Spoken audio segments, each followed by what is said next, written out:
Hello, everyone. My name is Mike. I'm a physical therapist and your host of the Health Me podcast. Thanks for tuning in, and make sure to leave a like and subscribe so you don't miss any updates.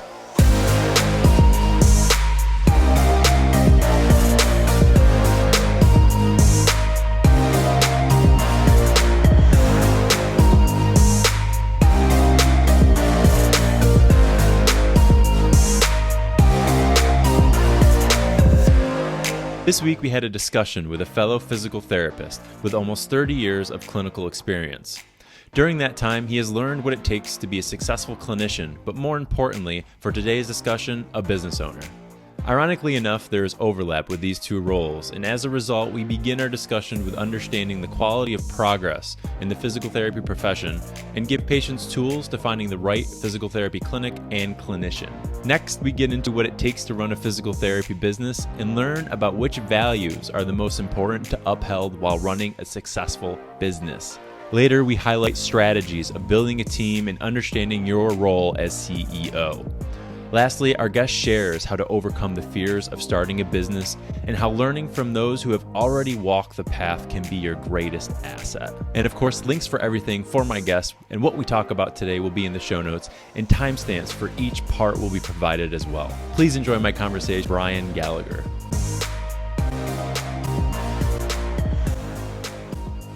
You've worked in physical therapy for so long. You've had such an extensive career. You've done so many different things. Part of that time, you've been able to see a lot of progress within the profession, and to basically to see where it is right now. To begin our discussion, I'm really interested to kind of hear your thoughts on this. If you were to give a letter grade to the progression of physical therapy, what letter grade would you give it? Ooh. Well, I would say this. I would give it a letter grade of an A on the clinical side of things. I believe academia and I believe the APTA has done a very good job of looking out for our best interests within the professional realm. And I think becoming DPTs, when I graduated in 1992 we were bachelors of physical therapy, and then it was bachelor's. So I'm really proud of the fact that we're now doctors of physical therapy. And I think we have a generation of people who are coming out of school really striving to be the best clinicians they can be. So I give it an A for that. I'm very proud of where we come clinically. I administratively practice reimbursement and, C. I mean, I'm trying to be fair. I just thought in my career, for me, I graduated in 92, right? So I'm like 30 years coming this May, right? 30 years from getting out of school to now. And our healthcare system is still such a mess. It's just literally a cluster. It just saddens me that it hasn't really risen to the occasion to be more monetarily in exchange with the level of expertise that we're actually applying, which goes to our earlier conversation prior to you hitting record, where a number of people are doing startups and they're doing their own things, whether it be mobile, whether it be hybrid models, whether it be cash-based models. And I'm sure we're going to touch on that, but I'm proud to see that. I'm proud to see people are not sitting back waiting for these problems to get fixed. They're literally jumping out saying, you know what, I'm going to get the coaching, the training I need, and I'm going to create my own vision. Yeah. Well, I'm also, you said the clinical side is interesting. And one thing that I've thought about a little bit is that when you go to see a PT, you're not seeing the same thing. Like if you go to a primary care doctor, a lot of the time it's pretty standard, right? The approach is very similar. Everything's the same. How do you feel the public, or at least patients, view the realm of physical therapy? Do you think their opinion of them is very high? Do you think that they're kind of just another cog in the wheel of like healthcare? I guess, how have you seen the way that people have viewed the profession of physical therapy? All right. So I'm going to say two words to you, maybe more than two words, but I'm going to give you two different concepts and you're going to have an emotional reaction to each one. So the first one is if I say Walmart, right? So you have a thought, right? And don't say good or bad. We don't want the Walmart lawyers to get after us. But if I say Nordstrom's, you have a different thought. I see the field of physical therapy in terms of from the patient's view or from the public's view, which is what you're asking me. Depending on where they are and depending on where they went, they see it like Walmart or they see it like Nordstrom's. And I mean that there's no in between. If you're in that commercial end, suburban setting, urban setting, get them in, get them out. I've been in my fair share of those clinics. It's a mill. And that's the bad things you hear in college about, yeah, you don't want to go working for a mill or, a deli or whatever, we've all heard that. Well, I've witnessed it. I've seen those things, 3-4 patients an hour, everybody's in and out, everyone's getting treated by techs. Health South, people went to jail for that. So I lived through that generation of where the techs were doing all the work. So I think that's kind of tainted some of the public's viewpoint of physical therapy, kind of watered it down to this basic. But then when you look around and you start traveling around the country, you start seeing people doing what we're doing, what we're talking about. It's literally like top end care, like creme de la creme. I mean, I have a fair number of clients, like thousands of clients that are seeing patients every 45, 45, 30, even if they're seeing them every 30 minutes, but keeping them 55 to 65 minutes, and they're actually doing a team approach. So it's one-on-one care from start to finish. That still is over the top. And so I don't know if that's a straight up answer, but I do think portion of the public has had a bit of a Walmart experience, and that's sad. And the other portion has the Nordstrom's experience. But for people like me, I don't want the Walmarts to go away, because it's something we can bounce up against. It's something of a backdrop of how we can show people how much better it can be. Right. Yeah. And also a part of that is understanding if you do get a bad experience, you don't want to go back and do that again. And then maybe put a bad taste in your mouth. They tell other people like physical therapy didn't work for me, and so on and so forth. In addition to that, there's also barriers that lead to people not wanting to go to physical therapy, like in insurance companies and, providers have also put up these barriers sometimes to make it difficult for patients to receive PT. And I guess, have you seen a change in those barriers, and perhaps like what are current barriers that people or patients have when seeking a physical therapist?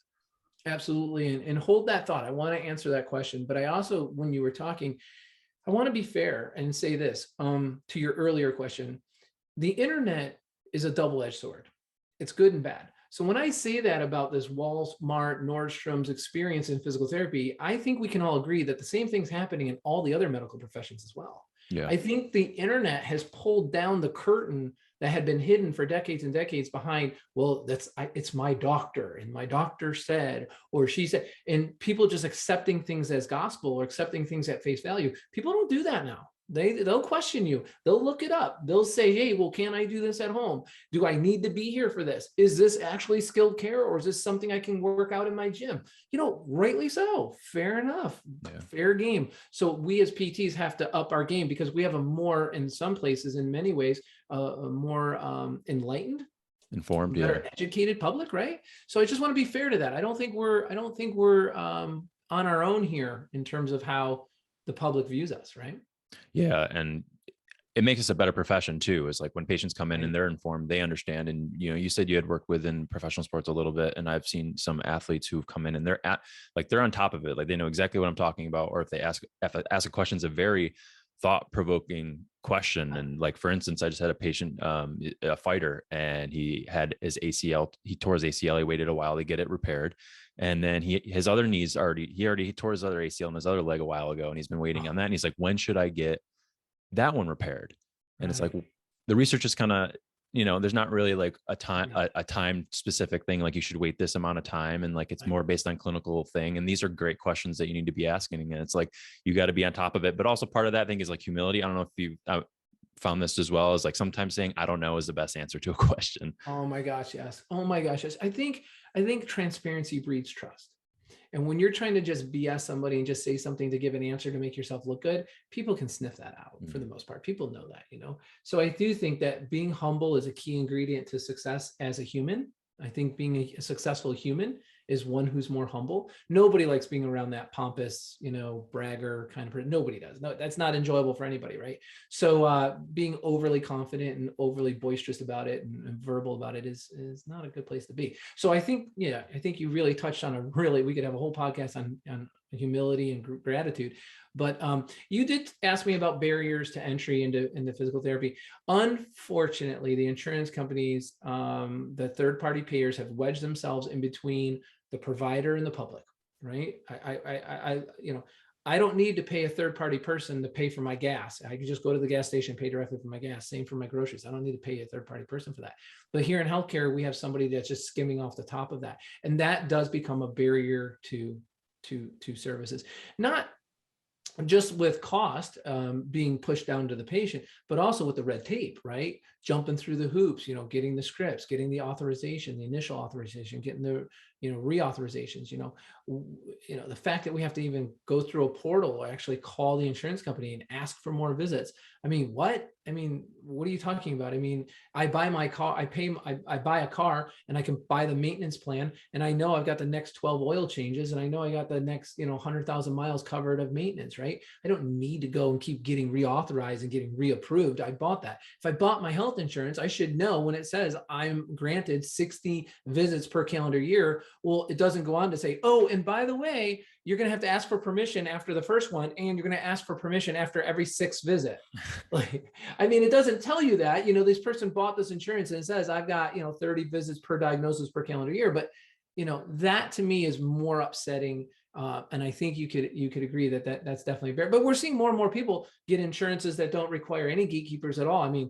If you're willing to take, for, I don't know, last 15 years, I've had a health insurance plan that had a $10,000 deductible, and then it covered everything 100%.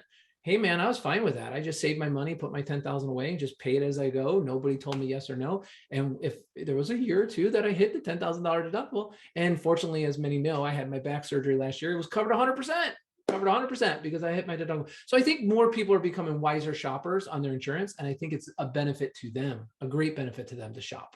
And do you think that is going to be the key to kind of getting people the care that they need? Like, people are going to become more informed, or should providers be being that role and responsibility to educating the public on what their insurance is and how to navigate it correctly?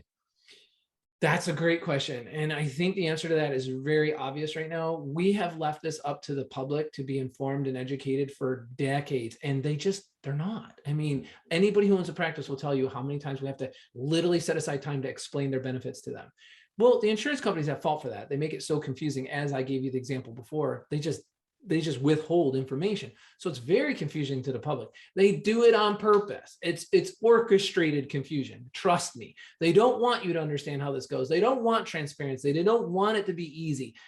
So I think the answer to your question is, we need to take more responsibility and be more accountable to the public and educate them on how this goes. But again, that's really difficult for us as providers, because all these different plans say different things and they change them all the time. And then what they tell you, it's always funny. I have a billing company. We have hundreds of PT offices that we do billing for. And literally we'll call and verify a benefit and they'll tell us one thing, and then we'll hang up the phone, we'll call back and we'll be told a totally different thing, all within 5 minutes. So it makes it extremely difficult. But to answer your question, I think it's our turn. I think we need to step up. I do think we need to do a better job of understanding these insurances and explaining it to our patients, and maybe be more public about it within the APTA and start running some damn commercials, start running some darn stuff on the internet, and just start educating the masses, not each individual.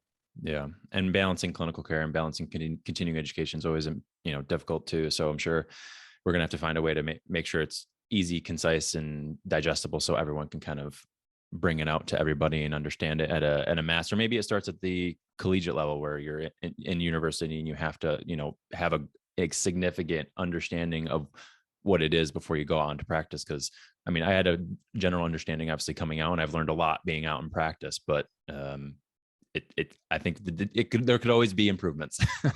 There can always be improvements. And what I see a lot of PTs migrating to now is trying to simplify their own life. I helped 2 PTs in the last 2 weeks open up hybrid practices where they're like, okay, I'm going to pick Medicare, Medicaid, TRICARE, because the federally funded programs come together. I'm going to sign up for them. I'm going to sign up for like Federal Blue Cross that pays really well. But all these other commercial carriers, I'm not playing the game. I'm not playing the game with you guys. You guys go pound sand. I'm going to take cash for everybody else who's got commercial. Anything less under this bar, you just pay as you go. Everybody above that bar, I can afford to play your insurance game because they're playing for Medicare. For all intent and purposes, it's pretty even Steven. It's like, you do this right, you get paid every 14 days. There's no problem with it. I'm very comfortable with Medicare. Well, not to get too down on an insurance rabbit hole, because I know we can continue talking about it, but I want to make sure that patients get a full understanding of like what they should expect from PTs. Because obviously, PTs can provide a great role in expanding insurance, providing a plan of care. But for patients coming into physical therapy the first time and, shopping around trying to figure out like who should be my, PT, what expectations should a patient have when seeing a physical therapist, and what shouldn't they do? first of all, you said the patients come in and what should they expect?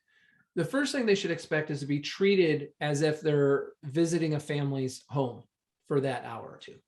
So when they walk into that front desk, whether it's a virtual front desk and someone's on the screen greeting them, or somebody's still live in flesh and blood greeting them, doesn't matter, but they should be greeted with respect and courtesy, and they should be greeted with interest. You see, two human beings engaging one another, one is interested and one is being interesting. When you're talking to me and you're posing the questions, you're being very interesting. I'm listening intently and I'm very interested. So I'm really patiently trying to, which is why I ask you questions for clarification, because I respect what you're asking of me and I want to make sure that I'm appropriately plugging the hole that you're posing to me. So I think patients should expect to be treated like they're visiting a family member's home with the utmost respect. I think they should be treated, and when they go back and see the clinician, I think the clinician should address the patient in definitely in the front half of the evaluation with extreme interest. I think the patient should feel like the most special person in the room. So, the therapist is asking, so did you find our clinic okay? Was the parking lot all right? Was traffic okay when you came? Is this a good time of day for you to come for follow-up visits? Because I'll walk you out and we'll make sure we schedule accordingly so it really works best in your schedule. Before we're even talking about your torn ACL or your meniscus tear or whatever it is you're coming, your low back pain, doesn't matter, your arthritic neck. I'm more interested in you. How are you doing? How did you come to find us? How did you get here? Was everything good at the front when you signed in? Was there anything we could do better? Okay, good. Well, let me tell you a little bit about myself.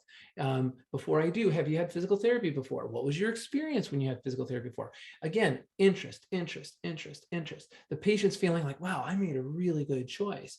And then the therapist takes just 2 minutes and says, let me tell you a little bit about my past and my history and where I went to school and what I did and what my interests are here. And I'm going to hope as we move forward through this evaluation that I exceed your expectations.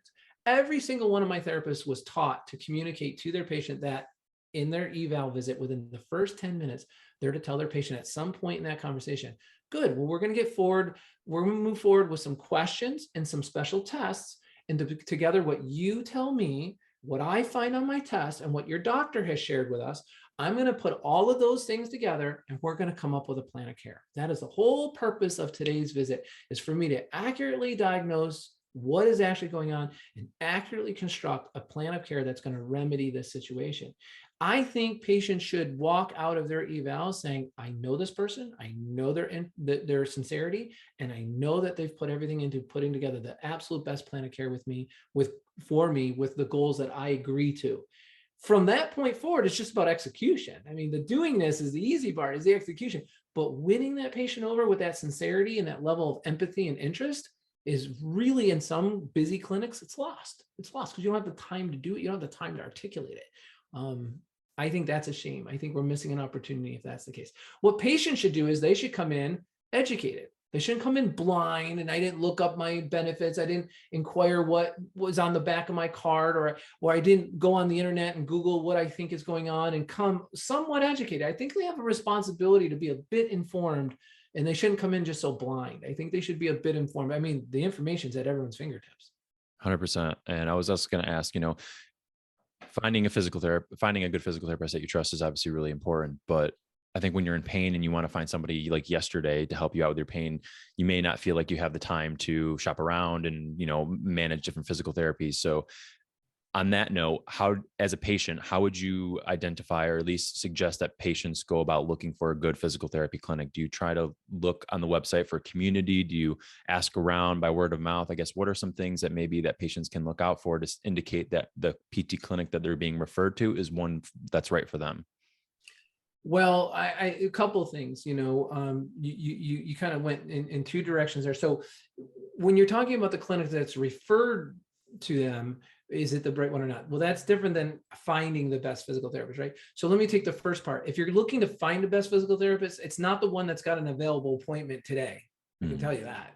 the one that you call up is, oh yeah, half of the day's open, come on in. Yeah. Not, and then that's not true 100% of the time, but it would worry me a little. The clinic that I have to wait a day or two to get in and get an opening, okay, that's places in demand, right? People, okay, this is being valued and people are coming here. So sometimes the best things are worth waiting a little bit for. So I don't see that as a negative, and I don't think the public should either. Secondly, I think reviews are important. I think people can find some good reviews, and there's a lot of places online. So I don't put everything into all the stock in reviews, but okay, so if they're busy, that's kind of a good sign. If the reviews are good, that's a good sign. The next thing is, I highly recommend to patients, you go visit the clinic. Go visit. Don't be a patient. Yeah, just, all right, it's down the street. Let me go swing by. You walk in the waiting room. I'm Ron, Johnson, and I'm interested in having physical therapy. I've got a script that I'm looking at clinics. Do you mind if I met one of your top therapists, and could somebody just show me around really quick? I don't mean to take a lot of your time. I just like to kind of see where I might be coming. I had people do that all the time in our clinic. And I think that's a very wise thing to do as a patient. So if you're on your own, I think you should go inspect the office. Is it clean? Is it neat? Look at the waiting room. Are the magazines, 6 months old? If the magazine's in the waiting room 6 months old, well, that tells you a little bit about the level of detail or the level of attention people are giving to how the place is run. Are there things posted all over the waiting room and posted on with tape or something? Are things in nice sorters, nice organized? If somebody invests some money in it, right? Does the place look clean and neat, or are the walls all dinged up and they look like they should have been painted 2 years ago? All that stuff should register with you, the patient, as to the attitude of the owner and how they run their operations, at least environmentally. Referral wise, when a physician gives you a recommendation as to going to somebody, I think as a patient, you should ask one question back to the physician. You should say, if I was your mother, daughter, son, whatever, would you go here? Is this who you would say? Oh, okay. Yes, I would go to ABC clinic. Good. Who should I see? Who's the therapist that you would want to be treated with? It's funny, when they're recommending the one that they have a financial gain in, they won't give you a name.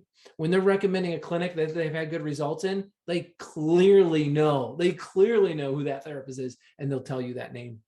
And we've been talking about the perspective from the patient. Obviously, that's going to be great for the patient to would depend, regardless of whatever situation they're being referred from a physician or they're trying to figure out. I think that's good to know. But from the perspective of a physical therapist, you're like, okay, I want to be that clinic. I want to be that person. What kind of intrinsic values or core values, so to speak, should a physical therapist try to practice so that way they can be a part of that and be that clinician that everyone wants to see? Go above and beyond. The best answer I have for that is, as a therapist, if you want to look, if a pack of horses come running at you, they're all browns and blacks, right? But if a pack of horses is coming running at you and there's a couple zebras in the pack, you don't miss them. You see that, right? So I'll give you tips of some of the things we coach on and things I've done personally myself. Number one, none of my patients go back to the physician without a Dear Doctor letter. Not a progress report, not an update, a Dear Doctor letter, handwritten by me, put in an envelope, given to the patient to be hand delivered to the physician.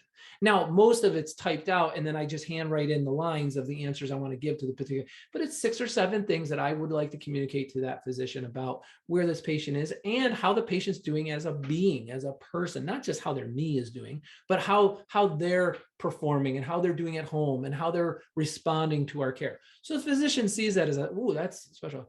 Number one. Number two, make sure you're present in as many charitable events as you can within your community. Be that group that's giving more than you're ever expecting in return. And number three, go the extra mile for your patients. If you're a physical therapist and you're not calling your patients at home, following up on the care when they've had a tough week or they've really broken some milestones, and if you're not willing to go with your patient to a follow-up doctor appointment, I've attended several follow-up doctor appointments with my patient. Doctor walks in the room, is like, "Oh, I didn't know you were going to be here, Brian." "Yeah, well, we have a lot to communicate. The patient's doing really well. I want to make sure we're all on the same page. I wanted to make sure we all heard the same thing." I'm there of my own free will, no dollars, not getting paid. I'm there in the best interest of making sure the patient gets the best outcome. Those kinds of examples, participating in charity, doing Dear Doctor letters, and then showing up and being in that doctor's office with patients is just one of the, I can give you many, many more. Those are the zebras in the pack of horses. That's when you get a following. Was that something that you actively had to work on, or was that something that, an idea that your mentor gave to you, or like, it's very easy to not, I shouldn't say that, but it's easy to take advice from somebody and, take that idea and, conceptualize and be like, yeah, that makes sense. But, was it easy for you to adopt that? Was that something that you just inherently did because you wanted to be a better physical therapist? Or was that like somebody like actually gave you that idea to do that?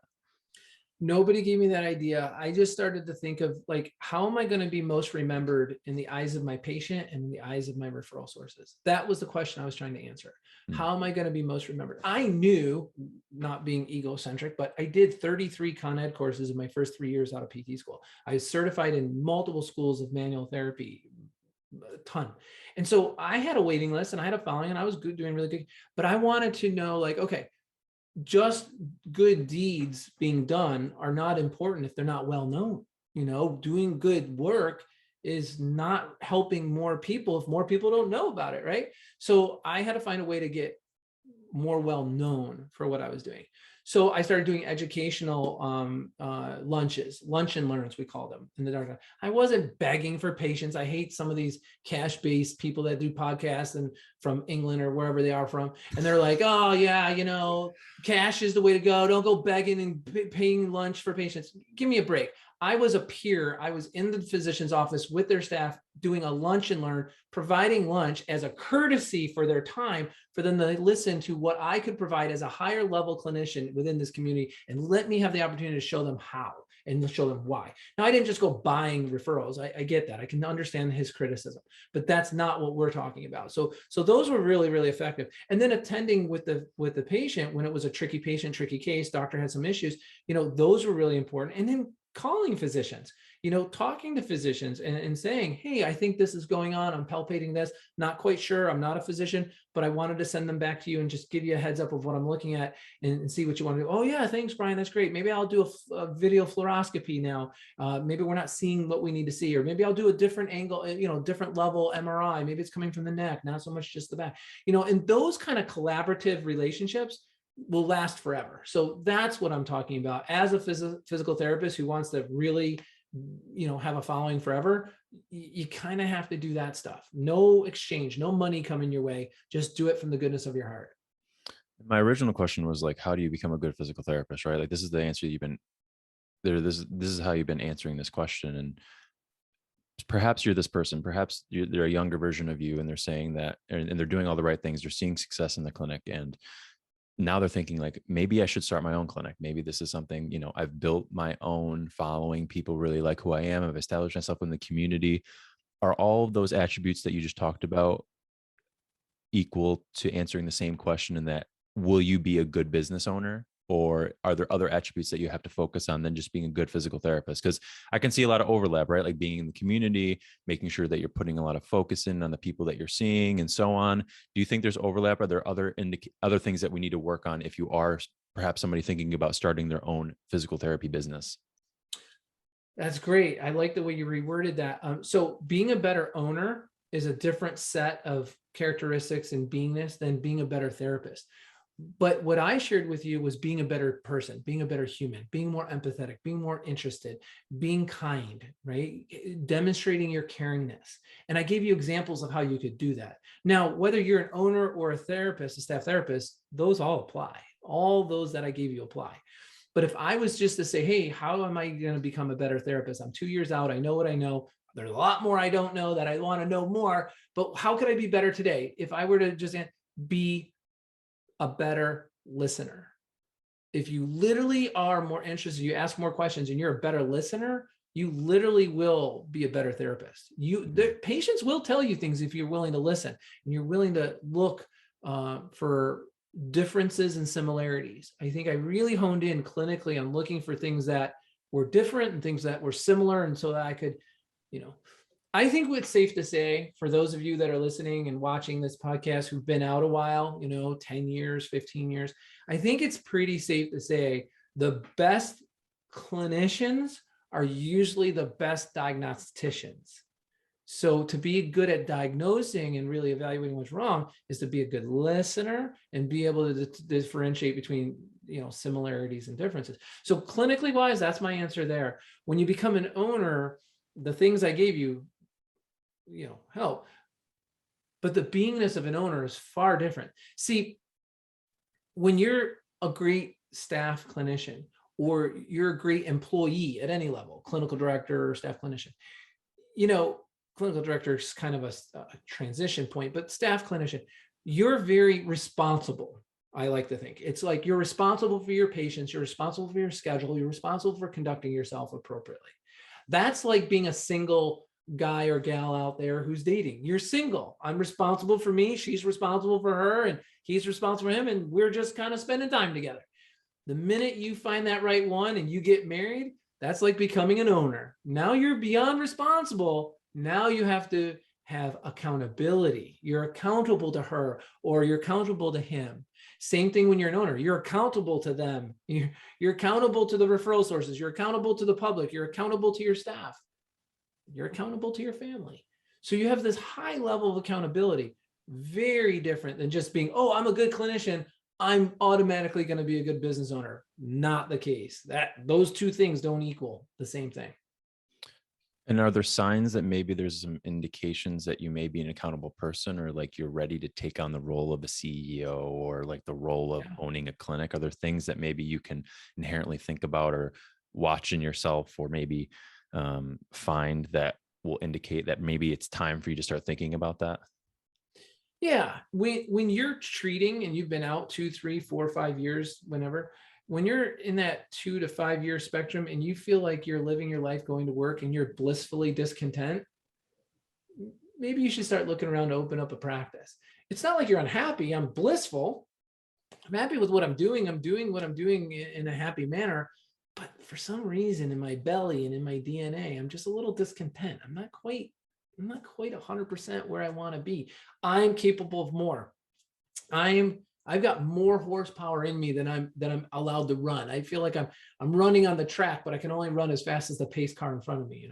I remember my wife bought me a birthday present where I got to race a stock car down in Daytona, and I remember the teacher, they take you on the track and they drive you around, they show you, and then you drive the car and you're all suited up and the pace car's in front of you.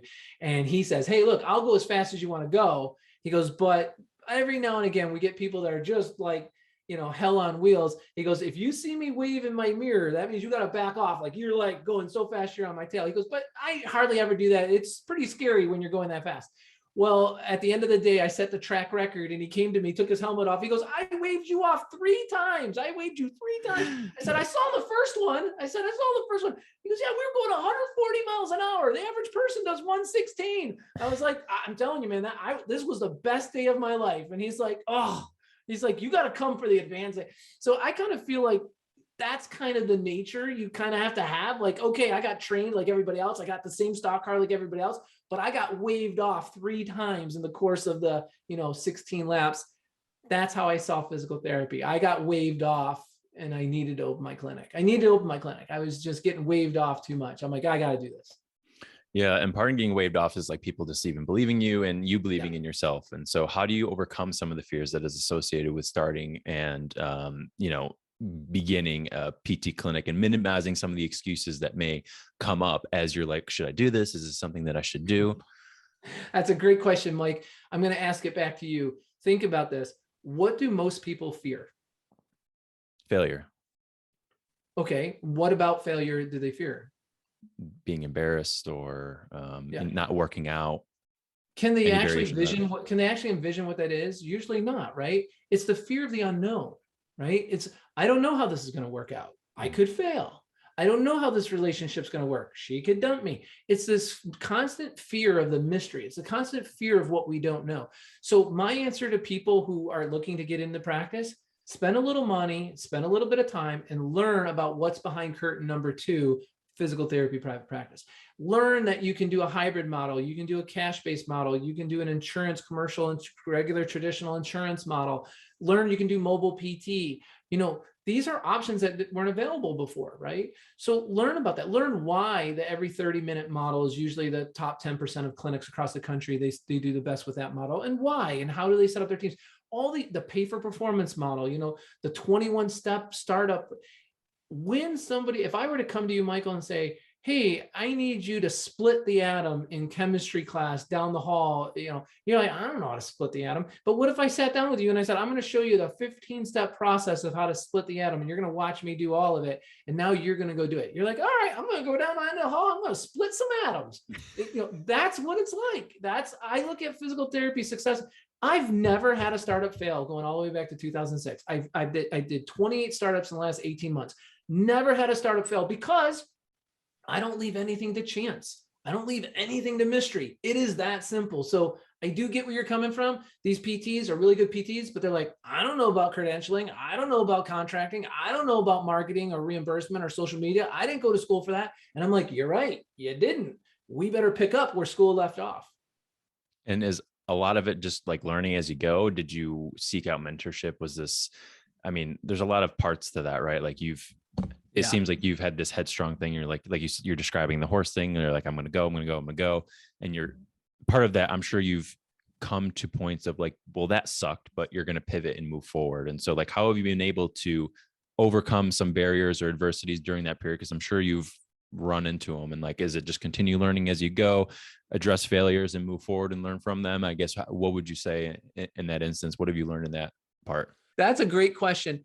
I think when you grow up and you have this do-it-yourselfer attitude or this do-it-yourselfer knowledge, you think like, when I started my practice, I ran my own Cat5 cables. I painted my own clinic. I hung ceiling tiles. I did all this stuff, right?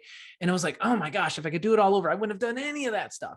I thought I was saving money. I wasn't. I was wasting time. When I ended up getting coached and I took a home equity line out of my house and I spent $115,000 getting trained, my wife and myself. When I did that, I now realized that I had a bigger hat to wear. I had a bigger level of responsibility. I was now the CEO of my practice. I started to think and I started to look at the world much, much differently. I started coming to my clinic. I had a 2,100 square foot office and a 3,500 square foot office. Started coming into work, treating my patients. I was doing peds and adults, swinging back and forth. And I started coming in going, hey, I'm a CEO who happens to be a PT. Up until that point, I was always coming to work saying, hey, I'm a PT who happens to own this thing. I had the wrong thing in the wrong order. Once I had that straightened out, then I was able to say, I'm responsible to have these certain statistical metrics met. All of my team are accountable to me to put in front of them what statistical metrics they have to meet. And some of them can just meet it quite easily and naturally. Others need a little help, a little knowledge, a little education, a little more time, a little more handholding, a little more training.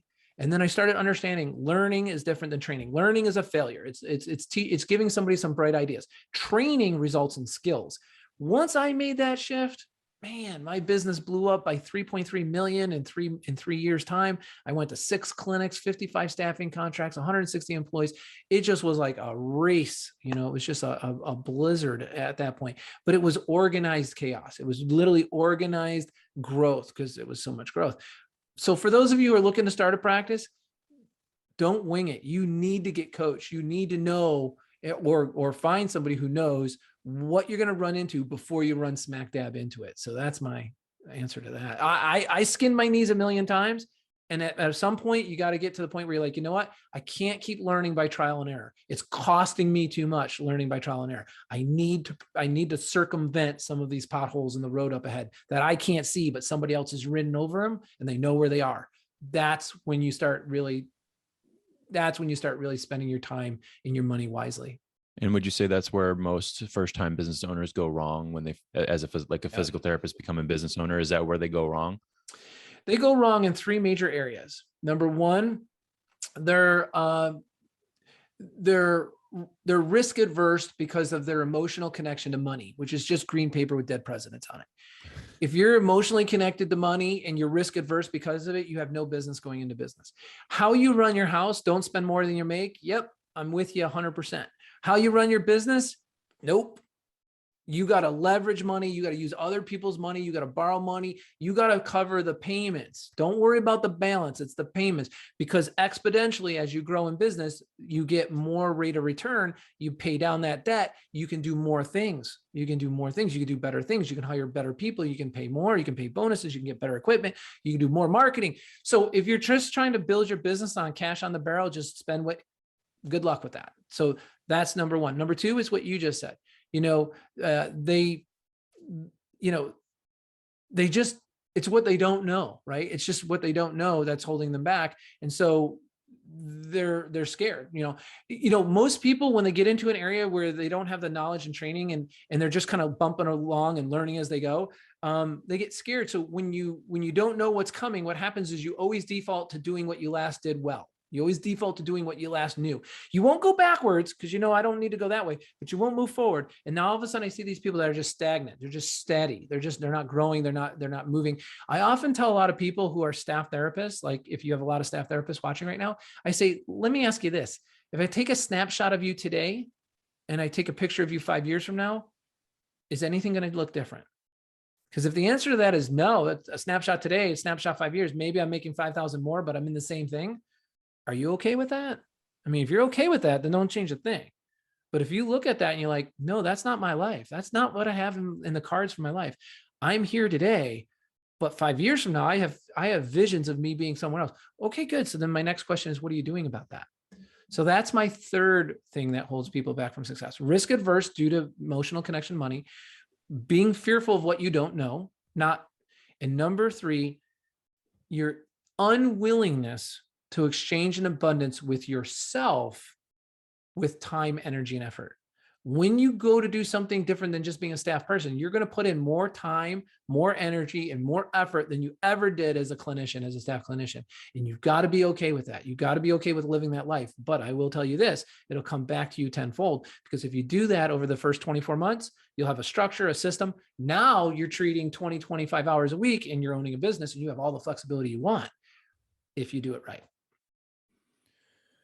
I've always thought about this question so much because I listen to a lot of business, I listen to other business podcasts, and I'm just listening to you talk. And how important is it for you to just go through the steps of just like bumbling and stumbling and learning, right? Like you've done it yourself. You've gone through these pitfalls, you've overcome it, and now you're way better as a person because of it. Mm-hmm. But if I also heard this perspective, like how you're describing, is like, these are the things to avoid. And it's almost like they almost conflict with one another. It's like you went through, you learned those mistakes, and you become such a good person after the fact, but then you're like, don't do these things that I did. So it's, how do you balance between like letting somebody just go and kind of figuring it out as they go versus like saying like, these are things that you got to watch out for. Don't do that whatsoever. Yeah. So, okay. So if I'm a clinician and, if I get an opportunity to muscle test a partially torn bicep tendon, and I muscle test it and it fully ruptures and it springs down and boomerangs back into the bicep muscle like a rubber band, are you a better therapist for that because you lived through that experience and you now know what that feels like? You now know what that is. Yeah, you could say, I've ruptured a bicep tendon. I know what that's like. I've done that on I ruptured a patient's bicep tendon, and I've experienced that, and it gives me a greater appreciation for rehab. But do you want to go through that experience? Yeah. Do you necessarily need to do that to be a better? Can someone just kind of role play that for you and kind of coach you on that and tell you what that's going to look like and kind of give you a little visual and give you some mass on it? And you're like, duly noted. I totally understand where you're coming from with that. Yeah. I kind of think maybe that's the better journey. I think I can learn more, safer, quicker, better from somebody else's experience of knowing how that goes. See, that was a big thing for me back in the day. I was like, I don't want to go get a consultant who's just going to teach me all the things that they did in private practice. Oh, this is what I did, and this is what worked for me, and this is what worked in my practice. I did it this way, so you should do it that way. MEG Business Management, our company and where we're from and what we do, we're coaches. We're not coaching you to do what we did. I'm going to spend time sitting down with you and understanding where you wanted to be. What's your vision? What's the play you want to have? And then I take all my years of experience working with thousands of owners and thousands of clinics across it and say, I've learned an arsenal of things that could actually help you get to where you want to be in that journey.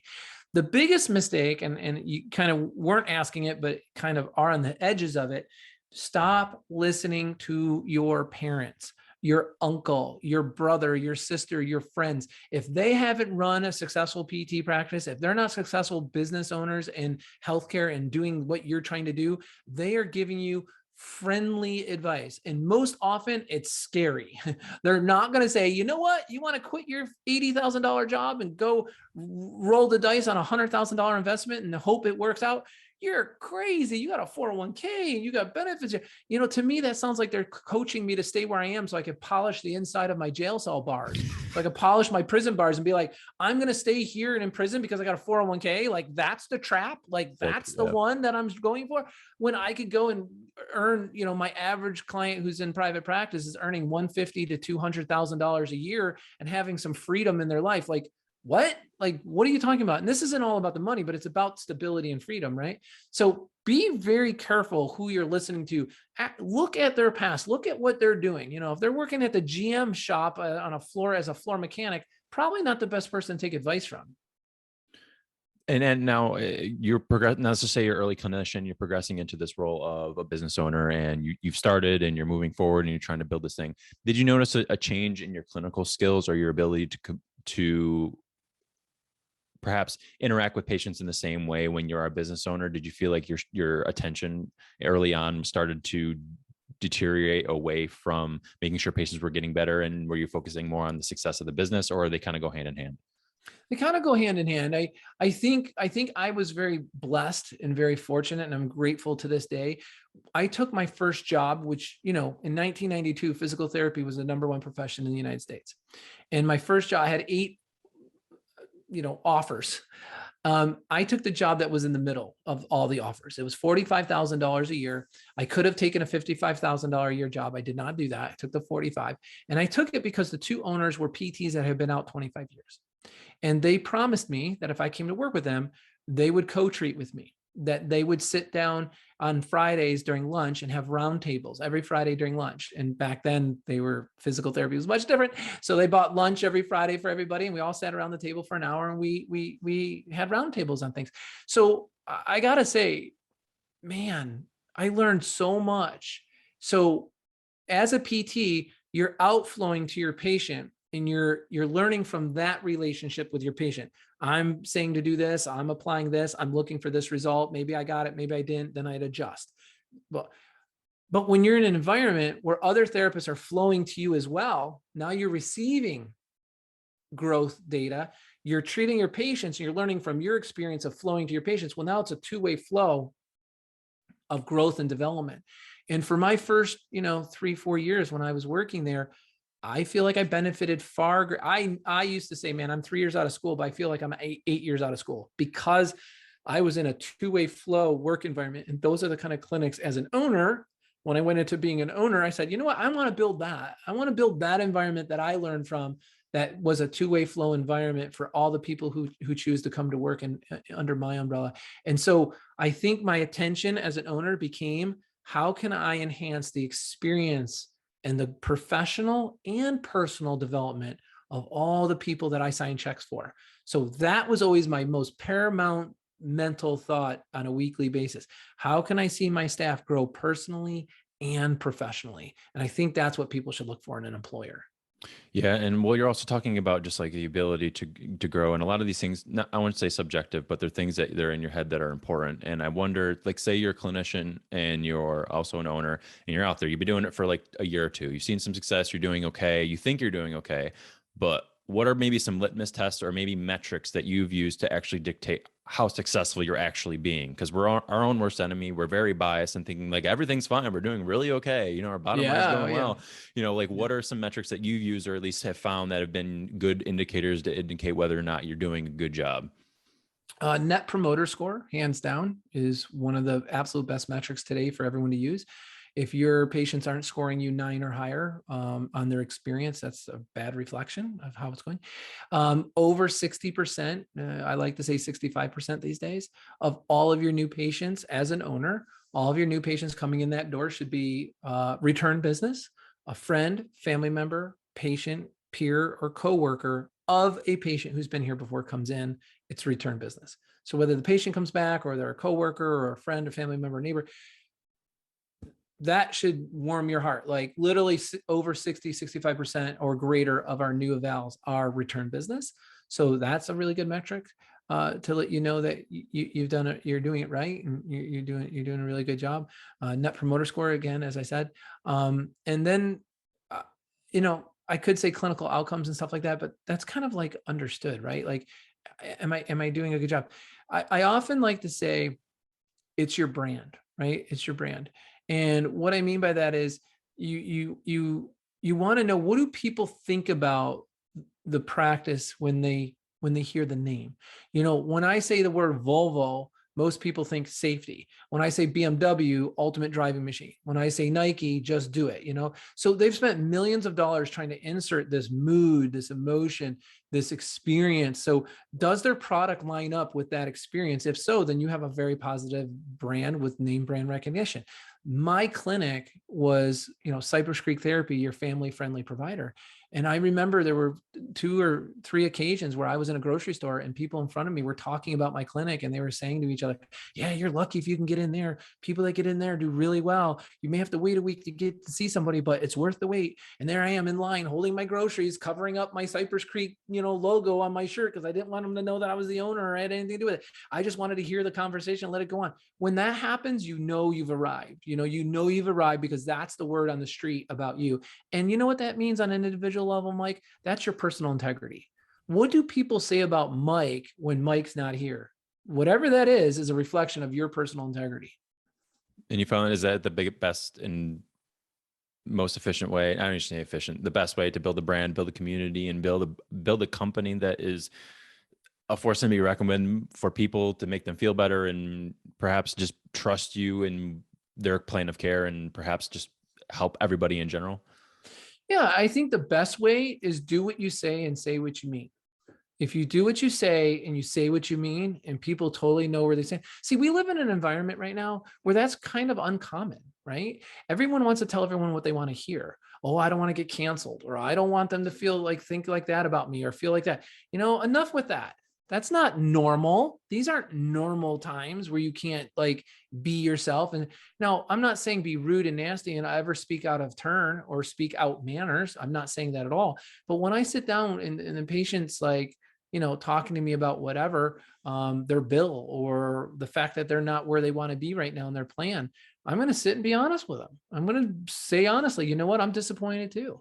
I'm disappointed that we're not where we need to be. And quite frankly, I've been throwing everything in the kitchen sink at you, and something's eluding me that I don't know about. Maybe we need to sit back in a room and just talk for 15 minutes. Maybe there's something going on at home that you may be thinking is nothing, but if you shared it with me and I thought about it, it could be one of the most major reasons why you're being hung up, why things aren't actually moving, as far as they need to be. We're in this together. When patients see that you take a personal stake in their performance and their outcome, that can never be replaced. When they see this goes well beyond the initials after your name, that Brian Gallagher personally is invested in my outcome, I think that's what builds your brand. I think that's what builds your company brand more than anything. And you can do it on multiple levels. Like I said, charity and things like that, being out there in the community, giving back. But when you can do that one-on-one, boy, they're going to tell 10 more people. And part of building a successful business is obviously, like you had said, I want to go see Brian, or I want to be with Brian, but also, making sure that it's successful business actually works out is actually building a team. And how do you employ, or at least ensure congruency with the same quality of care amongst all of the team members that you build? By having it be a team approach. I think that's the best formula for success. So when somebody came in and, when I had my practice and I was treating, somebody came in and did an eval with me, I would be wrapping it up and I'd be like, okay, Mike, so we're coming to the end. It looks like a grade 2 meniscus tear. So here's the deal. I'm your primary therapist because I did your evaluation, but I'm on the red team. So I'm going to introduce you to Jamie and to Sally. Sally's our tech and Jamie's our PTA who works with me, or Jamie's my PT. It doesn't matter. PT, PTA. So I'm going to introduce you to those 2 folks before we walk out. And when you get out front, you can schedule between myself and Sally all the way through your plan of care. So you're going to see me once or twice a week, and you're going to see her once or twice a week, and together. Now, why do we do this? We do this because it's better for you, because now you got 2 brains working on you, not just one. It's continuity of care is not lost between 2 people. Once you introduce the third, you lose continuity of care. 2 people. Number 2, it's better for us as therapists because I see what she's doing and I wouldn't have thought to do that. And she sees what I'm doing and she wouldn't have thought to do that. And we're learning from each other. So we up our game. And it's better for you, the office, because now you have two schedules to pick from, not just one. If you say I can only come in at 4 o'clock, well, once 4 o'clock's taken, you're out, right? You can't get your appointment. Well, now you got two schedules to go with that. So once I understood the formula of clinical delivery on a team by team basis, PT, tech, PT, PTA, tech, didn't matter. It was always a teams of three. Oh my gosh, the outcomes were great.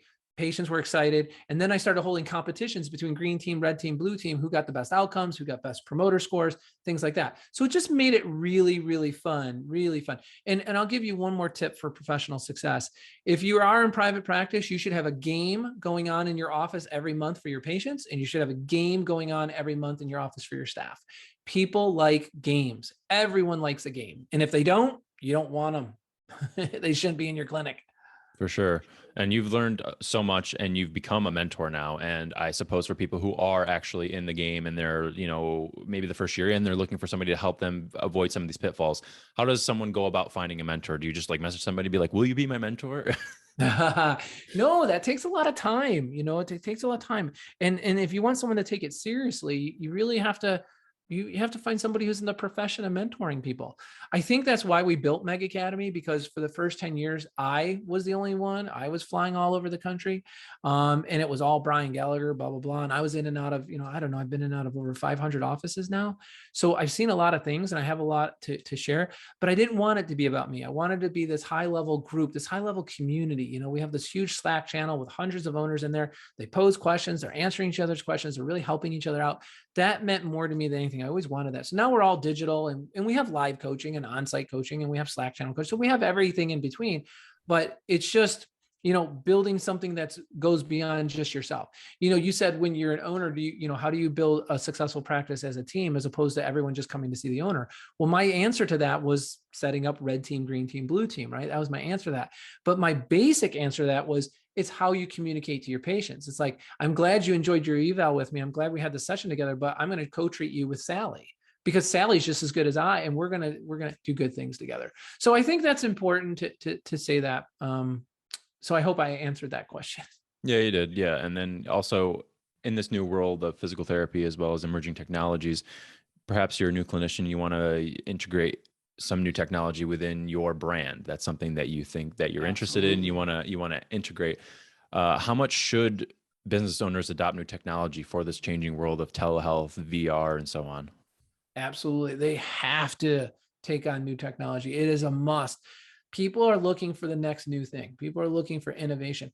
For whatever reason, our brains equate new with better. If somebody says, I got to new this, then, oh, it must be better because it's new. Doesn't mean it's better, but we think it's better. Just the word new means better. So as a clinic, if you're opening up, you need to adopt new technology. You need to do PEMF, some pulse electromagnetic therapy, or the newbie, neuromuscular rehab stimulation, where you're actually receiving this rehab stimulation while you're rehabbing, while you're exercising. You're not laying on a bed getting laser, VR, these things are, hands down what people are looking for. This is what your public is going to equate with better, right? Manual therapy to me is still a gift, right? It is still the gift of making great gains. But you have to have a mix. You have to have a mix. So we're constantly trying to make our clinic owners embrace technology. I mean, this is why we're developing a remote front desk. I mean, we think in the next 5 years, there will be nobody ever working at front desks in clinics across the country. We believe it's all going to be virtual. It's all going to be virtual. Someone's going to answer. They're just going to be on a screen. They're just not going to be there breathing, eating a Dunkin' Donut, right? They're going to be on a screen answering and talking to you and handling. It's going to be more cost effective, more efficient, and it's what people are used to. 100%. And for me, it's always been that, right? Making it as simple as possible. And usually a lot of the time it's online, like forget PT, everything's online. It's going to be really, really simple. Really simple. Does the future of PT need to progress to private/cash base, or is it, you had said mixed in the previous conversation of like adopting technologies, and it reminded me of like, there are a lot of clinicians who are like cash is king and so on. So do you think the future of PT needs to transition to this cash-based approach, or do you feel like it needs to be balanced or so on? Speak to it. It depends on how you look at your life. Cash is king is kind of a misnomer if you want to be a legitimate private practice owner, in my book. I've seen maybe 3 cash-based private practices that have multiple therapists working all under one roof, doing really well, paying their bills and doing good. Because once you start doing cash, you're one-on-one, one patient for every 60 minutes, and you're charging what you're charging, $100 a visit, 150 eval, or 180 an eval, 130 every visit, or something of that nature, which is all fine and good. But for the most part, a lot of people that do cash, they've created a nice job for themselves. It's not a nice private practice. It's just a nice job for yourself. It's maybe you, 2 or 3 people at most, and that's it. And it's not really scalable because people that are going to pay that kind of money are going to pay that kind of money for somebody who's highly experienced, highly trained. And you're not going to hire a lot of highly experienced, highly trained people who are going to, it's a bit difficult. Now it's becoming easier now because people are willing to spend a little bit more now than they were. So I'll taper that a little bit. But how many cash-based businesses do you go into and you see 5 therapists, 6 therapists, and it's all cash and everybody? Nah, you don't see that much. Now you got to have some real innovative technologies if you want to have that. So the problem with cash is when you take a vacation, you're gone for 2 weeks skiing or down at the beach. There's no money waiting for you when you get back, right? There's, that's why I said it's kind of like it's a nice flexible job that you create for yourself, which I am not bad on. I'm not down on it. It's good, but just know what you're getting into. But I had 6 clinics, I had 21 nursing homes. I had 55 staffing contracts with, 40 therapists running all over town. That's a business, right? Or when I sold all that and I had 2 clinics, I was running 2 clinics, and between the 2 clinics, I think I had 14 therapists between the 2 offices. Again, I'm running a business of therapists delivering therapy. So when you're in the business treating as a cash-based therapist, you're probably hustling quite a bit, treating a lot of cash.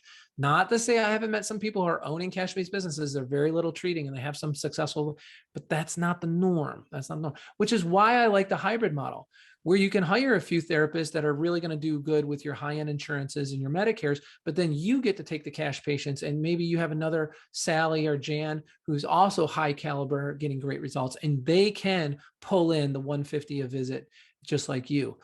I'm not bad on that at all. That's a great thing. I just want people to be sober. When you go into cash, people are going to pay that kind of cash. They need highly trained, highly experienced clinicians who are getting great results. They want to feel like they're getting their money's worth rather. Absolutely. Otherwise they'll use their insurance and they'll go to some franchise. 100%. We won't name those letters. And we won't go down that rabbit hole. You've really explained so much throughout this podcast, and I've been trying to squeeze as much information out of you as possible. I don't know if you could tell, but how would you have done things differently if given the chance? If you were to go back to the younger version of you and say, like you still know everything you know now, what would you have done differently? Well, see, my goals were so keeping with my goals were to be a successful private practice owner within my community that was second to none. Like I wanted to be the premier choice for physical therapy by the referring doctors and the people in my public. That was always my mission. My mission wasn't to make $1 million or something like that, or buy a boat. It was like, I want to create a private practice that best served the people in my community. Was my whole county. I looked at my whole county. I said, I want to have a clinic somewhere strategically positioned in a clinic, because I know people are willing to drive up to 30 minutes for their healthcare. So I knew that. So I knew I could strategically place 4, 5, or 6 clinics. I could service my whole county and be the premier clinic of choice to do that. If I could go back in time and go down that path, that same mission to be the number 1 brand, the number 1 provider, getting the number 1 outcomes in my county, what would I do different? I would have not tried to be the jack of all trades. I would have not tried to do that. I would have not tried to be so cheap and save money and not, when I was playing competitive soccer and I had a personalized coach, that coach's job or impact on me was that he enabled me through his coaching and his push to play outside my comfort zone at a higher level than I ever could have played if left to my own accord. So when I look at private practice, if I could go back and do it all again, I would have brought on a coach or somebody. I would have connected myself to someone. And as a matter of fact, when I did, my life changed. But I would have done it earlier, because what happened was they had more experience, more vision, more knowledge. And so what I stumbled on, or what brought me pause, or how I calculated whether I should do A or B, I was making those decisions on infantile amounts of knowledge and experience. I should have benefited from other people's knowledge and experience earlier on.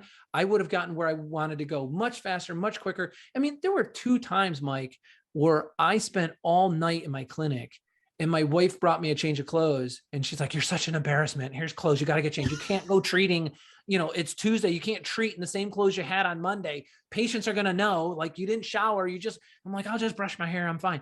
She's like, "How could you stay all night in the clinic?" I said, "I had to get this done. I had to do that." I literally thought I was doing the right thing by working harder and longer, and it was the absolute wrong thing. We should focus on what we're best geared for, and that is physical therapy. Let somebody else do bookkeeping. Let somebody else do billing. Let somebody else do the legal. Outsource. Just focus on your craft and enabling everybody else around you to be really good at their craft. How do you hone in on the things that you're good at? Like, I mean, it's difficult to kind of analyze yourself, right? Is it asking other people? Is it just like taking a toll of like what patients are telling you? How do you figure out like what you're good at? Because you may find that you're a okay clinician, but you're actually a good business owner, or vice versa. Maybe you're a good, really great clinician. You have hopes of being a good business owner, but you're not a good business owner. You're not good at like dictating and building a team and so forth. So like, how do you figure out actually what you're good at so you can actually do this successfully? Okay, that's a great question. And it's a little bit of both. Have a gut check, sit down and write down for yourself, what makes you happiest? What do you enjoy the most? Typically, those align with things that you're really good at because that's what brings you great joy and great pleasure, right? The next thing is survey those people around you. Give categories and have them score it with a number, what they see, what they've observed that you're really good at or not, right? And then take that into account and realize what you're really trying to evaluate. Because if you're in this profession and you're trying to move forward into private practice, let's say, it's going to take 3 main characteristics for you to be successful. And you're some combination of them percentage wise. What percent of your beingness is devoted to being a good entrepreneur? What percent of your character is devoted to being a good manager? What percent of your character is devoted to being a strong, good clinician? I knew I was high in the clinician area. I knew I was like next new idea. I was like, Mr. Entrepreneur, I want to do this, I want to do that. I'm like, squirrel, let's get into this. Let's get into that, right? What I came to find out was I was a really good people person. Like, I like people, I communicate effectively. I'm thoughtful and caring and all that, is, as people would say. I'm not trying to push myself up, but I'm answering the question. But I'm a terrible manager. I'm terrible organizer. I'm terrible at the detail follow-up I like to tell somebody, you need to go do these 3 things and have it done by 4:00 Friday. And I don't want to go check on them at 3:30 and see how it's going. So I had to have systems in place that would do that for me, because I like to just assume that everyone's going to be accountable and responsible, but not everybody is. And that's what a manager does. They hold the lines, they hold the policies and procedures in place, they hold the structure in place. So what I found is, even now, all these years later in business, those people that are closest to me are like anal retentive little school teachers. Oh my God. They organize Tupperware, they alphabetize vitamins. Just examples in their personal life, but they keep everything very in its place around me and very organized, and everything's on schedule. Even like you booking this with me, you talk to Rachel and then Jen handles my schedule. And, I don't do that stuff. I'm not good at that stuff. That's not who I am. I'm like, okay, next new idea. Let's make this a reality. Right. So I think knowing who you are, I think this question of the whole podcast, I think, is probably the most important question you asked me, because I think if you don't really know who you are and you don't really know what you're good at and what you're not so good at, you really are going to be the victim of those weaknesses and those strengths. And here's the thing too, spend more time on your strengths than you do on your weaknesses. Get better at your weaknesses, don't ignore them, but don't devote a whole lot of time to them. Outsource it, surround yourself with people who can shore up your weaknesses. Go for what you're good at. And have you noticed that there was ever a change in like who you want to be and like who you want to become? Because prior to PT school, it was like, I want to become a physical therapist. I want to treat people. I want to help people. And was there ever a point where you had to let go of your ego, let go of this person who you thought you had to be, and where you needed to manage everything? You needed to be this amazing person and you needed to get over that? Or was this something that you just kind of adopted and moved forward with? Giving up treatment was the hardest thing for me. That's the easy answer for that question. Giving up treatment gave me such satisfaction and gave me such fulfillment, because patients were singing your praises all the time. That was hard for me to give up. But what I understood and what I recognized was, well, wait a minute, that I'm committing a crime here, because at the treatment table treating all these hours, I'm only helping one person at a time. If I could leverage my abilities to help 5 more therapists, 10 more therapists, 15 more therapists, think about how many more people we're helping in our community. The bottom line is, Mike, there's only 2 reasons why we went to PT school or strove to become a physical therapist. In my book, that even matter. Everything else is just a bunch of BS. There's only 2 reasons why you became a PT. One, to try and help as many people live their life to the best of their ability, to live in optimum health. And number 2, to try to be the most effective caregiver you can with each and every engagement, like make the greatest difference you can with every minute that person has blessed you with to allow you to be treating them.